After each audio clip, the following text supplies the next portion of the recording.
வணக்கம், மலைகளின் காதலன் உங்கள் நண்பன் ராஜபாண்டி. எல்லோரும் வாங்க ஒரு புளி புடிச்சிட்டு போங்க. என்னடா அப்படின்னு யோசிக்கிறீங்களா? ஆமாங்க, இன்னைக்கு என்ன அப்படின்னா, இன்னைக்கு ஞாயிற்றுக்கிழமை சண்டே. எல்லார் வீட்லயும் என்ன ஸ்பெஷல் அப்படின்னா, இன்னைக்கு கறி சாப்பிட்றவங்க வீட்டுல கறி குழம்பு, சாம்பார் சோளம் சாப்பிட்றவங்க வீட்டுல நல்லா வடை பாயாசத்தோட ஒரு சாம்பார் சாதம். அவங்க பிடிக்கலாம். ஆமா, மனுஷன் வருஷம் பூரா உழைக்கிறோம், ஞாயிற்றுக்கிழமை இஷ்டப்பட்டதை சாப்பிட்டு போறோம். ஆமாங்க, அந்த வகையில நம்மளுக்கு உழைப்பு தான் வருஷம் பூரா, நமக்கு ரெஸ்டே கிடையாது. இன்னைக்கு என் பையங்க ஆசைப்பட்டாங்க அப்படின்றக்காக என்ன செய்யறோம் அப்படின்னா, இன்னைக்கு எடுத்து சமைக்கலாம்னு ஆசைப்பட்டோம். அது என் பையன் சொன்னியா, அப்பா உப்பு கறி நல்லா இருக்கும்பா, அதை செய்யப்பா அப்படின்னா. நமக்கு வந்து சின்ன பிள்ளைல இருந்து காடுகளில் எங்களோட ஃப்ரெண்டோட போய் நான் காடுகளில் உப்பு கறி அதிகமாக சமைப்போம். அதனால இன்னைக்கு உப்பு கறி என்ன அப்படின்னா, இருக்கிற பொருளை வச்சு அப்படியே அற்புதமான ஒரு சமையல். நாட்டு கோழியை பிடிச்சி ஒரு அடி அடிச்சு அதை அப்படியே உப்பு பட்டமாக நிறைய பிச்சு போட்டு அப்படியே வதக்கணும், அப்படியே நெய் ஊற மாதிரி அப்படியே ஒரு எடுத்து சாப்பிட்டா அவ்வளோ டேஸ்டா இருக்குங்க. ஆமாங்க, இந்த பனிக்காலத்துல மூக்குக்குள்ள இருக்க சளி பூரா அப்படியே கீழே விழுந்துடும். வாங்க நம்ம வீடியோக்குள்ள போவோம். இன்னைக்கு நான் சமைக்கிறேன். என்னடான்னு பாக்குறீங்களா? ஆமா, ஆட்டோ ஓட்டுறேன்னா இன்னைக்கு சமைக்கிறேன். இன்னைக்கு ஒரு வெட்டுறோம். என்ன செய்ய போறோம் அப்படின்னா, கறி நம்ம சமைக்க போறோம். உப்பு கறி எப்படி சமைக்கணும்னு உங்களுக்கு சொல்லித்தரேன், பாருங்க. இப்ப என்ன பண்ண போறோம்னா, சட்டியை வச்சாச்சு. சட்டியை வச்சதுக்கு அப்புறம் நம்ம அடுப்பு பற்ற வச்சு நல்லா எரியுது. இதுல என்ன அப்படின்னா, வீட்டுல வந்து கேஸ்ல சமைச்சோம் அப்படின்னா அது வந்து நல்லா தான் இருக்கும். ஆனா நம்ம அடுப்புல சமைக்கிற மாதிரி டேஸ்ட் இருக்காதுங்க. ஆமாங்க, பிள்ளைகளோட சமைச்சு சாப்பிட்டா அது டேஸ்ட். இப்ப என்ன செய்யறோம்னா, எண்ணெயை ஊத்திடுறோம். இப்ப என்ன பண்ணிட்டோம் அப்படின்னா, எண்ணெய் வந்து அடுப்பை ஊத்தியாச்சு. இப்ப வந்து சட்டியை வச்சு கடாயை வச்சு அதுல வந்து எண்ணெய் ஊத்தியாச்சு. எண்ணெய் சூடாகிட்டு இருக்கு. அதுக்கு மாதிரி இப்ப பாருங்க, இதுக்கு என்னென்ன தேவை அப்படின்னு பாத்துக்கிட்டீங்கன்னா, கடுகு, ஜீரகம், இது வந்து மிளகை வந்து நல்லா அரைச்சு பொடி பண்ணிருக்கு. இதுல வந்து மிளகு தான் முக்கியம். என்ன காரணம் அப்படின்னா, சளி பிடிச்சிருக்கும். அது போக உரப்புக்கு வந்து இந்த சளி பிடிச்சிருக்கு, இந்த சளியை கூட சரி பண்றதுதான். கருவேப்பிலை, ஃப்ரெஷ்ஷான கருவேப்பிலைன்னா நல்லா இருக்கும். இஞ்சி பூண்டு பேஸ்ட், நீங்க வந்து கடையில வாங்காதீங்க இஞ்சி பூண்டு பேஸ்ட், அதை கெமிக்கல்லாம் கலக்குறாங்கன்னு சொல்றாங்க. அதனால முடிஞ்ச வரைக்கும் நீங்களே வீட்டுல ரெடி பண்ணிருங்க. அதுக்கப்புறம் பட்டை வத்தை. ஆமாங்க, இந்த பட்டை வத்தல தான் விஷயமே இருக்கு. ஒரு காரம் கம்மியா வேணும் அப்படின்னா ஒரு 10 வத்தல், காரம் அதிகமா விரும்பி சாப்பிடுவோம் நாங்க அப்படின்னு நினைக்கிற ஆளுங்க ஒரு 15 வத்தை 20 வத்தை சேர்க்கலாம். இதுல முக்கியமான விஷயமே வெங்காயம் தாங்க. ஆமாங்க, சின்ன வெங்காயம், நிறைய வெங்காயத்தை எடுத்து அப்படியே கட் பண்ணி பொடிசு, அதாவது ஒரு வெங்காயத்தை 2ஆ கட் பண்ணி 4ஆ கூட கட் பண்ணிக்கலாம். இதுல வெங்காயம் எந்த அளவுக்கு சேர்க்குறீங்களோ அந்த அளவுக்கு டேஸ்டா இருக்கும். இதுல மெயினானது வந்து பட்டை மிளகா, இஞ்சி பூண்டு பேஸ்ட், கருவேப்பிலை, வெங்காயம், இது மட்டும்தான். மித்தபடி அந்த சிக்கன் பொடி, மட்டன் பொடி எந்த பொடியுமே தேவையில்லை. ஆமா, இயற்கையானதை வச்சு நம்ம ஒரு இது செய்ய போறோம். வாங்க, இப்ப என்னன்னா, போட போறது கடுகு போட போறோம். போட்டோன்னா பட பட பட பட பட பட பட படன்னு வெடிக்கும். ஆமாங்க, தீபாவளிக்கு கூட பட்டாசு போடுவாங்க. இப்ப பட்டாசு பார்க்கலாம். அது போட்டதுக்கு அப்புறம் அப்படியே சீரகத்தை அப்படியே போட்டு விடுங்க. சீரகம் போட்டோன்னா அப்படியே லைட்டா அப்படியே தான் வரும். வந்ததுக்கு அப்புறம் என்ன செய்யப்போம் அப்படின்னா, லைட்டா அப்படியே வதக்கணும். என்ன செய்யணும் அப்படின்னா, கருவேப்பிலை. ஆமாங்க, பச்சை கருவேப்பிலை பார்த்தீங்களா, அப்படியே மேல அப்படியே பதமா அப்படி போடணும். ஆமா, பக்கத்துல கையை வந்து ஒட்டி போகக்கூடாது, கொஞ்சம் தள்ளி பதமா போடணும். லைட்டா ஸ்ப்ரே பண்ணதுக்கு அப்புறம் என்ன பண்ணணும் அப்படின்னா, அடுத்து வந்து வெங்காயம் பார்த்தீங்களா, வெங்காயத்தை எடுத்து நல்லா அப்படியே பொல தூவி விட்டுக்கலாம். இந்த வெங்காயத்தை அப்படியே போட்டுக்கணும்.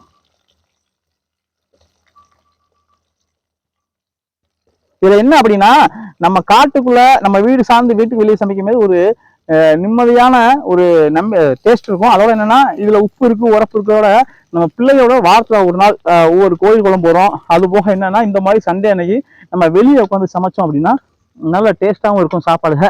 மெயினா எல்லாத்தையும் போடுங்க. மெயினா வந்து அடுப்புல விறகையும் வச்சு பழகுங்க. ஏன்னா விறகு இல்லாம அடுப்புல வந்து பற்ற வைக்க முடியாது. அதனால நீங்களே விறகை வந்து எடுத்து வச்சு நம்ம ரெடி பண்ணிக்கணும். முதல்ல குச்சியை வந்து உடச்சி வச்சுக்கணும். என் பையலுக்கு வந்து உடைக்கல, அதனால நான் உடச்சி வச்சுருக்கேன். வெங்காயத்தை என்ன செய்யணும் அப்படின்னா, நல்லா வதக்கணும். எந்த அளவுக்கு வதக்குறீங்க.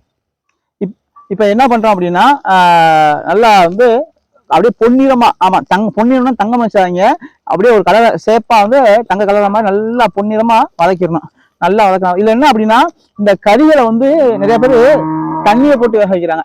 தண்ணியோட போகிறத எண்ணெயிலே வேக வச்சோம் அப்படின்னா நல்லா இருக்கும்.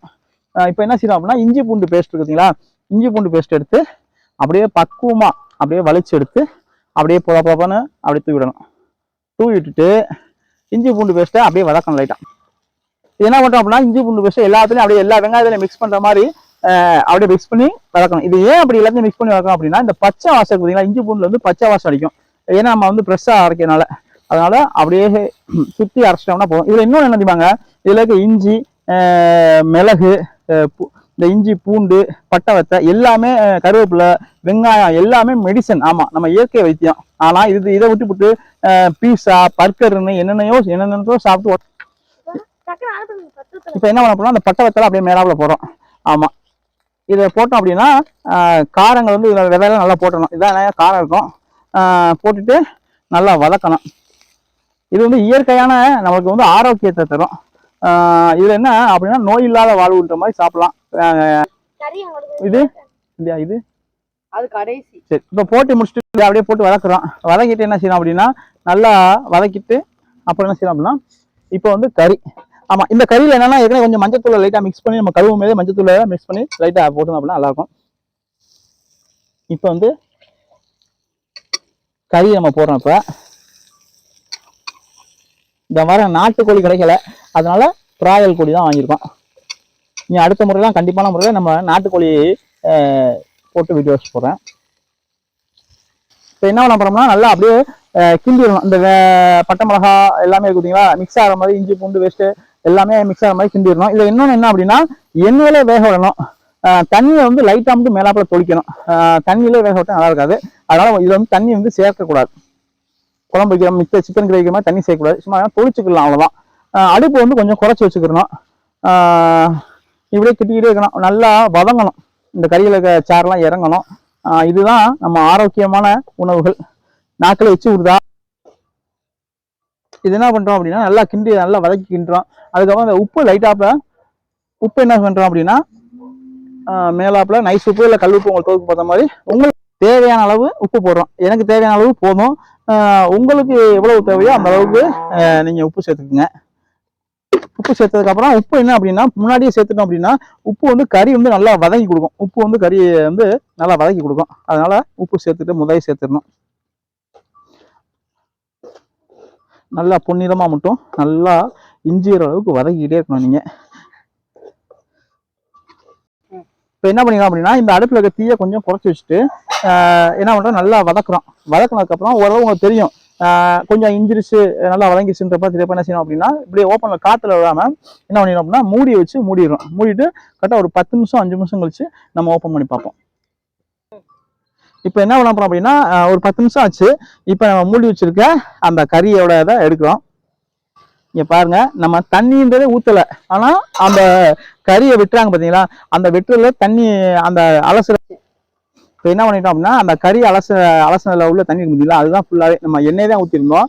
இப்போ போல தண்ணியா வெளியே இருக்கு. இது என்ன செய்யணும் அப்படின்னா நல்லா வதக்கணும். இப்போ பாருங்க உங்களுக்கே கறி வந்து நல்லா அவ்வளோ பார்க்கறதுக்கே சாப்பிடணும்னு ஆசையா இருக்கும். நாவில் வந்து எச்சி விடும். ஆமாங்க பார்க்கவே ஒவ்வொன்றும் அல்வா பின் மாதிரி அவ்வளோ டேஸ்டா இருக்கு. இதை விட்டோம்னா நல்லா சாப்பிட்டோம்னா இருக்கும். யாருக்கும் உப்பு கறி நீங்கள் சாப்பிட்டு பழகிட்டீங்க அப்படின்னா நீங்கள் வந்து மித்த கறியெல்லாம் சாப்பிட மாட்டீங்க. உப்பு கறி மட்டும்தான் எனக்கு வேணும்னு அடம் பிடிப்பீங்க. ஏன்னா அந்த அளவுக்கு வந்து உப்பு கறி அவ்வளோ டேஸ்டா இருக்கும். நம்ம அண்ணன் சீமானன் கூட அடிக்கடி சொல்லுவார் ஹோட்டல் வந்து உப்பு கறி சாப்பிடுவேன். அந்த அளவுக்கு உப்பு கறி வந்து அவ்வளோ டேஸ்டா இருக்கும். அதுவும் குறிப்பாக வந்து மதுரை ராமநாதபுரம் இந்த மாவட்டங்களில் வந்து கிராமத்தில் இருக்கவங்க வந்து உப்பு கறி வந்து நல்லா சாப்பிட்டுருப்பாங்க. அவ்வளோ டேஸ்டா இருக்கும். இப்போ பார்த்துட்டோம் நல்லா தான் இருக்கு. இன்னும் கொஞ்சோண்டு தண்ணி இருக்கு. அதை என்ன செய்யணும் பழையபடி மூடி வச்சிடும். பழையபடி தண்ணி இஞ்சிற வரைக்கும் இந்த மூடியை மூடி வச்சிடும்.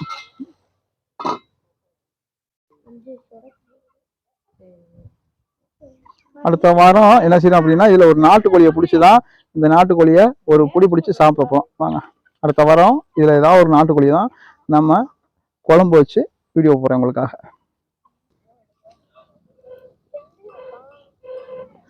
இது என்ன தெரியுமா ஊதாங்கல். இன்னைக்கு பல பேருக்கு தெரியாத விஷயம். பெண்களுக்கு இப்போ உள்ள பெண்களுக்கு அதாவது இந்த 90 கிட்ஸ் சொல்றாங்க பார்த்தீங்களா அவங்களுக்குலாம் தெரியாத ஒரு விஷயம் என்னன்னா தெரியாத ரகசியம் என்ன அப்படின்னா ஊதாங்கல். அவங்க இதெல்லாம் வந்து நம்ம பாட்டிமார்கள்லாம் ரொம்ப இப்ப நான் உங்களுக்கு ஒரு ரகசியம் சொல்ல போறேன். இந்த ரகசியம் வந்து யாருக்கு தெரியும் அப்படின்னா, அந்த 90 கிட்ஸ்க்கு போக அந்த ரகசியம் தெரியும். ஆனா அந்த 2K கிட்ஸ் இருக்காங்க பாத்தீங்களா, அவங்களுக்கு இந்த ரகசியம் தெரியாது. இது என்ன ரகசியம் பாத்தீங்களா, சொல்லவா? இந்த பாருங்க, இதுதான். இது என்ன பாக்கிறதுக்கு நீளமா இருக்குன்னு பாக்குறீங்களா? இதுதான் ஊதாங்குழல். நம்ம பாட்டிமார்கள் இருந்து அம்மாமார்கள் வரைக்கும் இதை வச்சு ரொம்ப கஷ்டப்பட்டு எரியாத ஊதி கண்ணுலாம் காந்தோம் அந்த அளவுக்கு கஷ்டப்பட்டு தான் நம்மளை வளர்த்துருக்காங்க, நம்ம சமைச்சு கொடுத்து வளர்த்துருக்காங்க. ஆனா இன்னைக்கு உள்ள பிள்ளைகள் வந்து கரண்ட் அடுப்பு கேஸ் அடுப்புன்னு மாறிட்டோம். ஆனா இதை மறந்துட்டோம். அஞ்சரை பெட்டியை மறந்த மாதிரி இதையும் மறந்துட்டோம். இதை நீங்க தெரிஞ்சுக்கோங்க.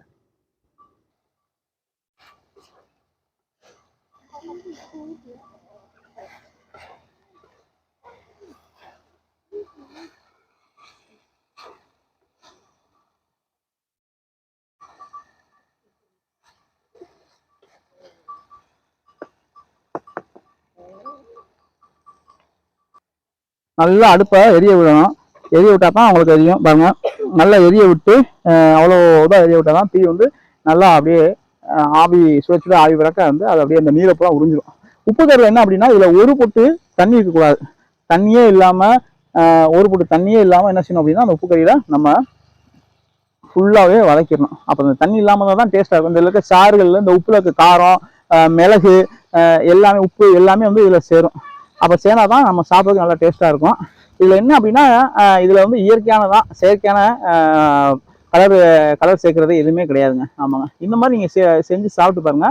நம்ம வீடியோவை வந்து பார்க்கறது மட்டும் இல்லை, நீங்களும் உங்கள் குடும்பத்துக்கு இதை செஞ்சு சாப்பிடுங்க. கமெண்ட்ல சொல்லுங்க இது எப்படி இருக்கு என்னன்னு.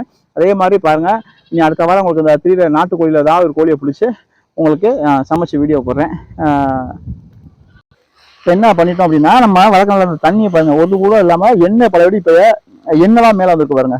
தண்ணி எதுவுமே இல்லை, எண்ணெய் தான் ஃபுல்லாகவே மேலே வந்திருக்கு. அந்த தண்ணியெல்லாம் உறிஞ்சிருச்சு. ஏன்னா சுருள நம்ம வதக்க தீயில போட்டு வதக்கிறதுனால இது வந்து இந்த அளவுக்கு வந்து நம்ம கேஸ் அடுப்பில் பண்ண முடியாது. அடுப்பா இருக்கிற அளவுக்கு வந்து கேஸ் அடுப்பில் பண்ண முடியாது. ஏன்னா எல்லாம் முடிஞ்சிச்சு, ரெடி ஆயிடுச்சு. இப்போ என்ன பண்ணுறோம் அப்படின்னா, மிளகு தூள் அப்படியே மொத்தமாக கொட்டி அப்படியே பெப்பர் பொடி அப்படியே மிளகு சாரல் மாதிரி அப்படியே புழுன்னு. இது எதுக்காக அப்படின்னா, காரம் இருக்கும், அந்த சளி இருமல் எல்லாத்தையுமே கண்ட்ரோல் பண்ணிடும். இதுல வந்து மிளகு, உப்பு, பட்டை வத்தல் இதையும் எல்லாமே சேர்க்கறதுனாலதான் இது வந்து உப்பு கறி. இதுக்கு என்ன செய்யணும் அப்படின்னா, அப்படியே நல்லா கிண்டிடணும். கிண்டினாலும் எல்லாத்துலயும் வந்து செட் ஆயிரும். இப்போ பாருங்க, உங்களுக்கு வந்து தண்ணி இல்லை, பூராமே எண்ணெய் தான் இருக்கு பாருங்க.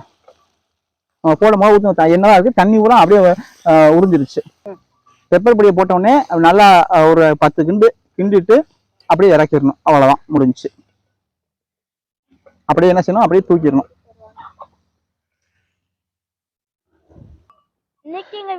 உப்பு கறி சமையல் எல்லாரும் வாங்க சாப்பிட. இப்ப என்ன அப்படின்னா, அந்த உப்பு கறியை வந்து வதக்கியாச்சு. நீங்க பாருங்க, அப்படியே சாப்பிடும் போல ஆசையா இருக்கு. என்ன சரி, நீ ஒண்ணு எடுத்துக்கோ. இது என்ன அப்படின்னா, சாப்பிட்றப்ப அப்படியே அல்வா மாதிரி அப்படி ஒரு டேஸ்ட் இருக்கு. எண்ணெயிலே வேக விடனாலும் டேஸ்ட் இருக்கு. நீங்களும் வாங்க, எண்ணெயிலே மாதிரி சாப்பிட்டு பார்த்தா அவ்வளவு டேஸ்டா இருக்கும். அல்வாவோட டேஸ்டா இருக்கு. என்ன கடை எப்படி இருந்துச்சு? செம்மையா இருந்துச்சு. அல்வாவோட ரொம்ப டேஸ்டா இருந்துச்சு. இது என்ன அப்படின்னா, இவங்க சாப்பிடும் போதே அதான் வாயில எச்சு விடுங்க. இப்ப வயிறு மட்டும் இல்ல, மனசும் சேர்ந்து நிறைஞ்சிருக்கு. இன்னைக்கு ஞாயிற்றுக்கிழமை சந்தோஷமா கொண்டாடிட்டோம். நீங்களும் உங்க வீட்டுல இது மாதிரி செஞ்சு சாப்பிடுங்க. நம்ம சேனலை சப்ஸ்கிரைப் பண்ணுங்க, லைக் பண்ணுங்க, கமெண்ட் பண்ணுங்க.